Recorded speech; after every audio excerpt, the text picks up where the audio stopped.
It's 90. Feels like 102 right now. Thursday and Friday, you're supposed to be close to 100. Heat index of over 110.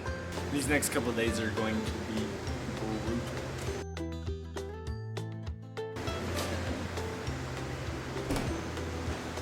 Oh yeah, welcome. Let's get this day started. So one thing I like to do, always test out your tanks. You never know if a fitting can be leaky. Like, you know, one of these spin weld fittings. I have read and I have seen too many horror stories of people installing it and then noticing, because they didn't test it, there's a leak. So this is the fender well tank from Northwest Conversions. I bought it on Agile, from Agile Off-Road. And like literally just this morning was reading, a guy bought a tank. He bought the 32-gallon one and then had a leaky spin weld. They replaced it, they sent him a new one, he said they'll be back, so everything worked out. But if you're outside the 90 days, I mean, sometimes it can get tricky. So as soon as you get it, test it. Test it, test it, test it.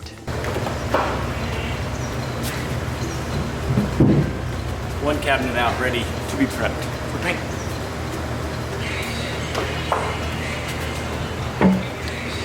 Second cabinet out, and last cabinet ready for paint. Actually ready to get ready for paint. Ready to get prepped for paint.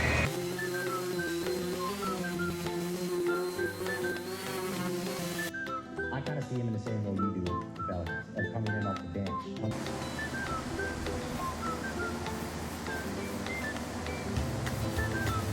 But it goes further than that. I'm a little surprised it took them this long to get their own bowl game. That's really the same point I said. The halftime show, they're gonna immerse themselves in and go full on and run.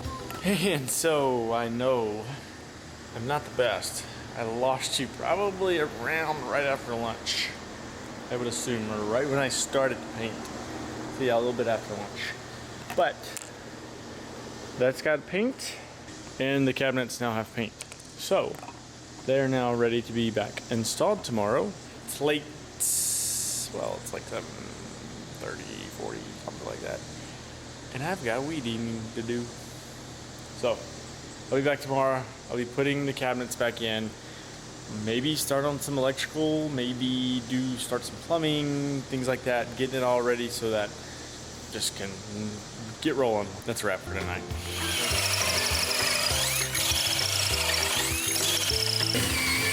So I'm curious about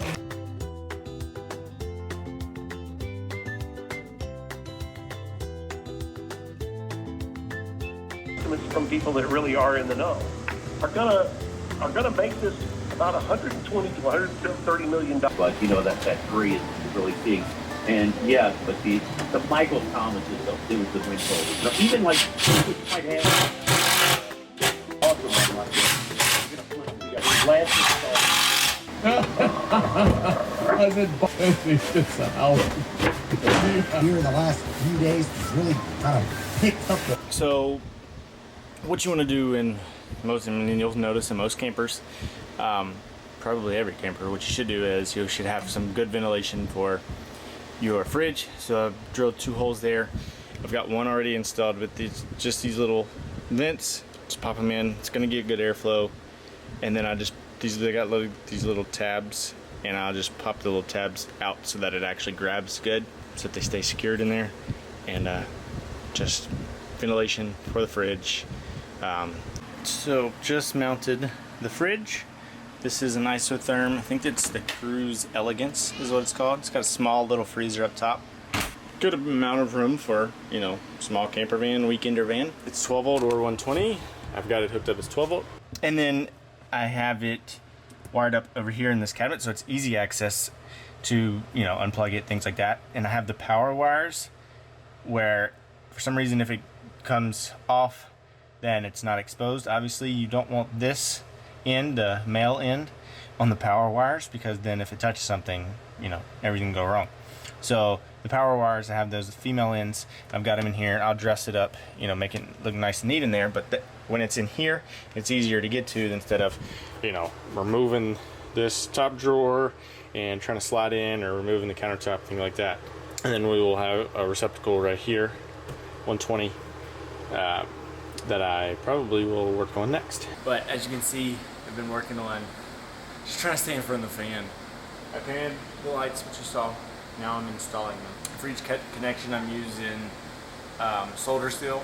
You saw it in one of the last episodes, like a couple episodes back, but it's just like a butt connector, but yet you solder it together, then it like heat shrinks, so it's a nice seal. Obviously, it conjoins them together. It's really nice.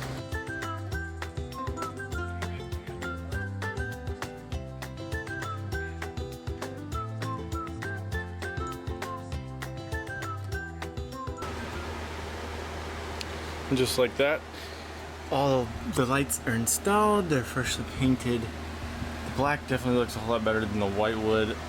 So right now, since it arrived today, I'm going to install these upper door little panels. I ordered them from DIYvan.com, and they're nice. Hey, yes, I did make them for the last van, but I wanted something to look a little bit more professional. And so, if you remember on this one, we're gonna have the light. So that's what I'm about to do here. I ordered one for the slider door, and unfortunately, it came a little bent. And I'm just waiting for the company to email me back on that. Hopefully, we can get something resolved. Obviously, it's not their fault. It's definitely the shipping people. But so the light will be mounted right in the middle of there. So I'll drill the hole for the light wire to go through. I'll mount the light to the thing, and then I'll just snap it in. Obviously putting my wires together, all that, and then obviously insulate up top. So installed the cabinets, installed the fridge, painted and installed the lights, installed these back panels, put the tank back in. That's it. Check back tomorrow.